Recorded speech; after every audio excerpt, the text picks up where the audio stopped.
नमस्कार, मैं हूं आपके साथ निधि। आप देख रहे हैं खास पेशकश। और जी हां, आपको बिजली का झटका आने वाली गर्मी में जरूर लग सकता है, क्योंकि बिजली कीमतों को लेकर मुख्यमंत्री अरविंद केजरीवाल और पावर कंपनियों के बीच छिड़ी जंग का खामियाजा इस बार दिल्ली वालों को भुगतना पड़ सकता है।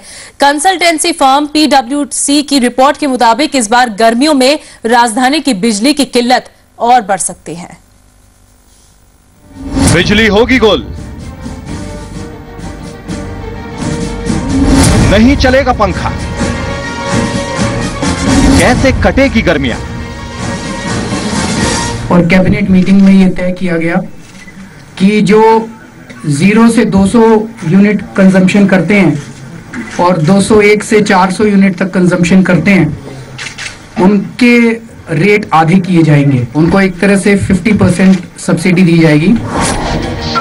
दिल्ली के मुख्यमंत्री अरविंद केजरीवाल ने बड़ी ठसक के साथ राजधानी वासियों को बिजली कीमतों में कटौती का तोहफा दिया था, लेकिन गर्मियों में यही तोहफा उनके गले की फांस बन सकता है।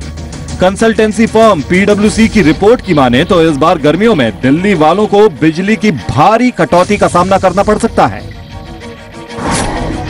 केजरीवाल सरकार की ओर से बिजली कंपनियों की परफॉर्मेंस की समीक्षा के लिए नियुक्त कंसल्टेंसी फर्म PwC की रिपोर्ट में कहा है कि दिल्ली में पावर ब्रेकडाउन के मामले लगातार बढ़ रहे हैं। इसके पीछे दलील दी गई है कि लगातार बढ़ रहे घाटे के चलते पावर कंपनियां डिस्ट्रीब्यूशन सिस्टम में कम निवेश कर रही हैं। कम निवेश के चलते सिस्टम में तकनीकी खामियां बढ़ रही हैं, जिसका सीधा असर बढ़ते ब्रेकडाउन मामलों के तौर पर सामने आ रहा है। इसके अलावा पावर कंपनियों की दलील है कि पिछले कुछ सालों में उनकी लागत बढ़कर दोगुनी हो गई है, जबकि उसके हिसाब से बिजली की कीमतें नहीं बढ़ी है। इसके साथ बिजली कीमतों में कटौती ने कंपनियों की मुश्किलों को और बढ़ा दिया है। इसके अलावा टैरिफ मामले पर केजरीवाल सरकार और पावर कंपनियों की भिड़ंत ने हालात और खराब किए हैं।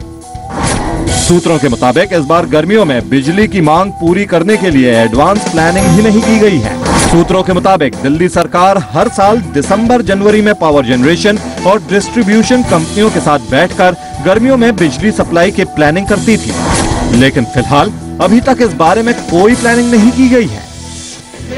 हकीकत कुछ भी हो, केजरीवाल और पावर कंपनियों के बीच चल रही तनातनी का खामियाजा दिल्ली के आम लोगों को ही भुगतना पड़ेगा। ब्यूरो रिपोर्ट, जी मीडिया। चलिए, इसी मुद्दे पर बातचीत करने के लिए हमारे साथ दो खास मेहमान हैं। इस वक्त हमारे साथ प्रोफेसर AG अय्यर साहब हैं, आप एडिटर इन चीफ हैं इनर्शिया से, और इसके अलावा हमारे साथ नरेंद्र तनेजा साहब भी होंगे, आप पावर एक्सपर्ट हैं। सबसे पहले अय्यर साहब, आपके पास मैं आती हूँ। जिस तरह से जोर शोर से एक तरह अपने मैनिफेस्टो में इस बात का ऐलान किया था अरविंद केजरीवाल ने कि वो बिजली कंपनियों का ऑडिट करवाएंगे, उसके बाद जनवरी के पहले हफ्ते में अपना वादा भी पूरा किया कि 50% तक कटौती होगी, लेकिन जो रिपोर्ट आई है PwC की, उसके अनुसार ऐसा लग रहा है कि गर्मियों में बहुत दिक्कतें होने वाली हैं लोगों को।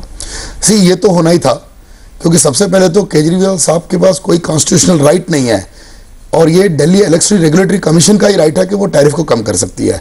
तो इस कंट्री का कोई भी चीफ मिनिस्टर, कोई भी मंत्री अपने मर्जी से ये टैरिफ को कम नहीं कर सकता है। तो सबसे पहले ये झूठ बोला गया आम आदमी पार्टी के नाम पे, और वो लोगों को रिझाने के लिए वो पहले झूठ आज खुल रहा है। दूसरी परिस्थिति ये है कि दुनिया भर में जितने प्राइवेट ऑपरेटर हैं उनके बहुत बड़े पावर प्लांट नहीं है। उन्होंने जितने पावर प्लांट लगाए हैं उसमें कोयला जो ले रहे हैं, उन्हें रोजमर्रा की जिंदगी में कोयला लेना पड़ रहा है मार्केट से, कोयले का भाव कम नहीं हो रहा है। तो बेसिकली इलेक्ट्रिसिटी टैरिफ एक दिन में कम नहीं होंगी। तो बेसिकली 50% कट है, ये सबसे बड़ा झूठ बोला गया, और इस झूठ को धीरे धीरे खुलना ही था। अब ये जो राजनीति, इस तरह की दलगत राजनीति करी गई है बिजली के मुद्दे के ऊपर, इससे जो इलेक्ट्रिसिटी सेक्टर का पूरा नुकसान होगा। और ये PwC की रिपोर्ट एकदम सही रिपोर्ट है। हाँ, ये आप जरूर कह सकते हैं कि इन ऑपरेटर्स के अंदर एक आध ऑपरेटर्स पूर्ण रूप से सच नहीं बोल रहे। जैसे मैं कहना चाहूंगा कि रिलायंस को थोड़ा सच्चा खुलासा करना चाहिए कि उनकी कॉस्ट कितनी है। लेकिन NDPL जो टाटा पावर है, उसने 60% जो बिजली चोरी होती है उसको 11% लिया है, उनको कई अवार्ड मिल चुके हैं। तो आज टाटा को आप झूठ बोल रहे हैं, अब कहना और बोलना कि इनकी ऑडिट होगी और इनका 50% हम भाव कम कर देंगे, ये तो पहले झूठ पे झूठ, एक झूठ के ऊपर दूसरा झूठ। और जहां तक अपने पावर्स की बात है, केजरीवाल कितना भी उसको ऑर्डर दें या अपने पास करें, उनको कोई कॉन्स्टिट्यूशनल राइट और पावर्स नहीं है। वो रेगुलेटर को है अंडर द इलेक्ट्रिसिटी एक्ट 2003। इस वक्त मुख्यमंत्री इलेक्ट्रिसिटी एक्ट 2003 के वायलेशन कर रहे हैं, और इसमें उनके ऊपर कानूनी कार्रवाई होगी अरविंद केजरीवाल के ऊपर। चलिए इसी बात की ज्यादा और तफसील से बातचीत करते हैं। नरेंद्र तनेजा साहब हमारे साथ जुड़े हैं, पावर एक्सपर्ट। नरेंद्र जी, स्वागत है आपका इस शो में। लेकिन आपको क्या लगता है, क्योंकि अरविंद केजरीवाल इस मैटर को उठाते रहे हैं कि बिजली कंपनियां इसलिए ऑडिट से भागती हैं और अपने रिपोर्ट्स में घाटा दिखाती हैं क्योंकि उन्हें पावर टैरिफ्स बढ़ाने होते हैं, और इसी को ही पावर टैरिफ्स बढ़ाने का एक बहाना भी बिजली कंपनियों ने बना रखा था। आपको क्या लगता है कि जो दलील दी गई है अब रिपोर्ट में, अब सूत्रों के हवाले से ये भी आ रही है कि अरविंद केजरीवाल ने कोई मीटिंग भी नहीं की, ना पावर जनरेशन कंपनी के साथ और ना पावर डिस्ट्रीब्यूटर कंपनी के साथ, ऐसे में प्रॉब्लम्स अब लोगों के सिर ही आएंगी? देखिए, उन अरविंद केजरीवाल और आप पार्टी ने तो सीधी इस पे 100% राजनीति करी है। उसका जो अर्थशास्त्र है, पावर प्रोड्यूस करने का जो अर्थशास्त्र है, उपभोक्ता के पास ले जाने का जो अर्थशास्त्र है, वो सब उन्होंने उसकी तरफ जो है झांक के नहीं देखा। सारी उस पर 100% नीति। उन्होंने अपना कुछ गुणा भाग किया और गुणा भाग के आधार पर यह कह दिया भाई ये कंपनियां तो गलत काम कर रही हैं, बिना किसी ऑडिट, बिना किसी इन्वेस्टिगेशन, बिना कोई कमेटी बैठाए, बिना कोई इंक्वायरी बैठाए उन्होंने सीधा पब्लिक डोमेन में आके आरोप लगा दिया कि ये तो गलत काम कर रहे हैं। लोगों को लगा कि ये तो सारी कंपनियां जो है गलत काम कर रही हैं और लिहाजा कीमत को जो है उसको वो कर दिया गया 50% जो कहने का उन्होंने कहा। हालांकि वो कम नहीं हुई है, वो सब्सिडी की बात कर रहे हैं और वो भी 3 महीने के लिए, वो एक अलग विषय है। लेकिन सबसे बड़ी बात यह है कि जब सरकार, दिल्ली जैसे राज्य की सरकार इस तरह की जो राजनीति करती है, इस तरह के कदम उठाती है, तो पूरा जो पावर सेक्टर है, और याद रखिए कि दिल्ली अपनी बिजली का मात्र 1/3 निर्माण करता है, 2/3 बिजली जो दिल्ली बाहर से लेता है। कम से कम 40 के करीब पावर प्लांट से जहां से ये बिजली ली जाती है, और ये सारे पावर प्लांट देश के जगह जगह बिखरे हुए हैं। कुछ हरियाणा में है, कुछ हिमाचल में है, तो कुछ उत्तर प्रदेश में और कुछ उससे भी आगे हैं। कभी कभी तो दिल्ली में बिजली अरुणाचल प्रदेश से भी आती है। तो ये सारी चीजों को उन्होंने एक किनारे पे कर दिया, सबको शक के घेरे में लाके खड़ा कर दिया। और दूसरी बात यह है कि उस पर पूरी राजनीति खेली और ये कहा कि हमने आपके ऊपर, वो सेंटा क्लॉज बन गए, बिजली के सेंटा क्लॉज के, हमने आपके ये माफ। लेकिन देखिए उसमें क्या है कि जो हालात इस तरह के पैदा कर दिए गए हैं कि जो कम और जो पावर प्रोड्यूसर हैं वो अब इसको लेकर के उनको समझ में नहीं आ रहा क्या करा जाए। तो पीडब्ल्यूसी रिपोर्ट ने जिस ओर इशारा किया है वो यही इशारा है कि ये कंपनियां स्टेप बैक कर गई हैं, पीछे कदम इन्होंने उठा दिए हैं। पावर प्रोड्यूसर दिल्ली को बिजली से देने से हिचकेंगे और खुद दिल्ली की कंपनियों की आर्थिक व्यवस्था इतनी खराब हो जाएगी कि ये इस हालत में नहीं होंगी। अगर वो चाहे भी कल को नया अगर सरकार आती है तो कुछ करना चाहे तो उसमें समय लगेगा। कुल मिला के पूरा जो तंत्र है उसको पॉलिटिसाइज कर दिया गया है, लोगों को गुमराह कर दिया गया है और लोगों को यह कहा गया है कि चारों तरफ चोरी होती है, बस कहीं ईमानदारी है तो वो आप पार्टी।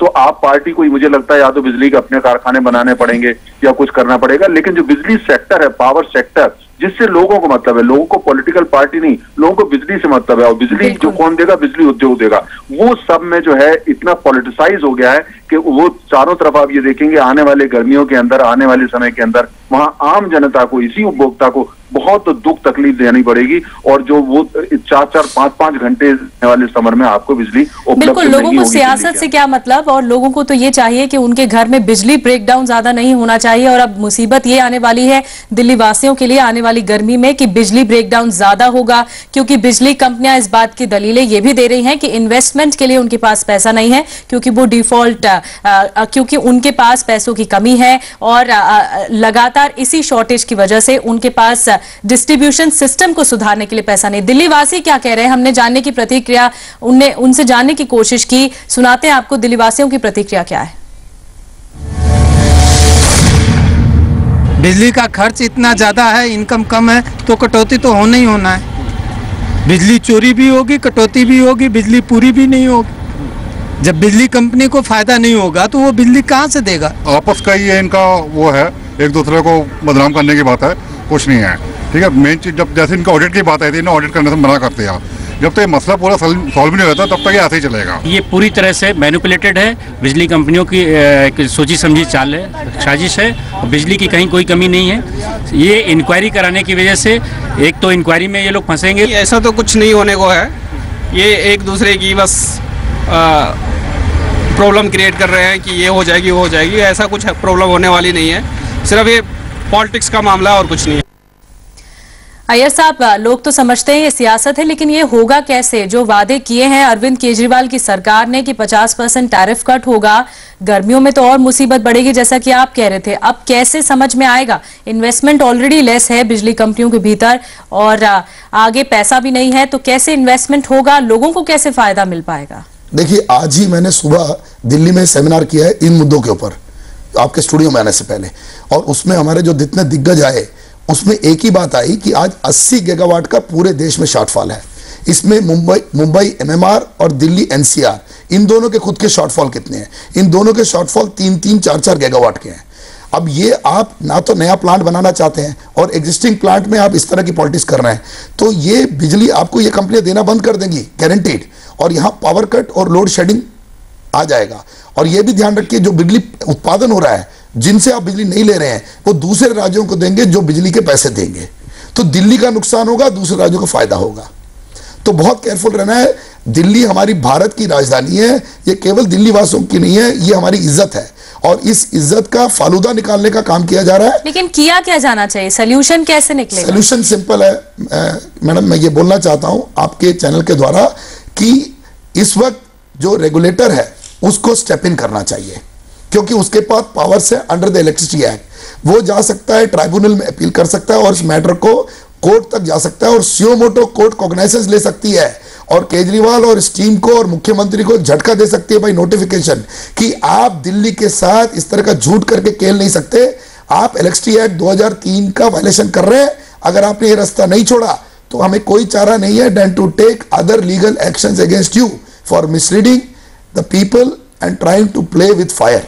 चलिए, धन्यवाद आपका अय्यर साहब हमारे साथ बातचीत करने के लिए, इस पूरे मामले पर विस्तार से अपनी बात रखने के लिए। अब देखना होगा कि पावर रेगुलेटर इसमें इंटरवीन करता है, और क्योंकि अरविंद केजरीवाल ने काफी वादे किए थे, अब देखना होगा कि वो वादे कैसे होते। ऑडिट भी हो चुका है, हकीकत सबके सामने आ चुकी है, और ये देखना होगा कि इसमें आगे स्टेप क्या बढ़ता है। फिलहाल इस खास पेशकश में बस इतना ही, लेकिन खबरों का सिलसिला लगातार चलता रहेगा। छोटे से ब्रेक के लिए रुकेंगे और ब्रेक के बाद आपको बताएंगे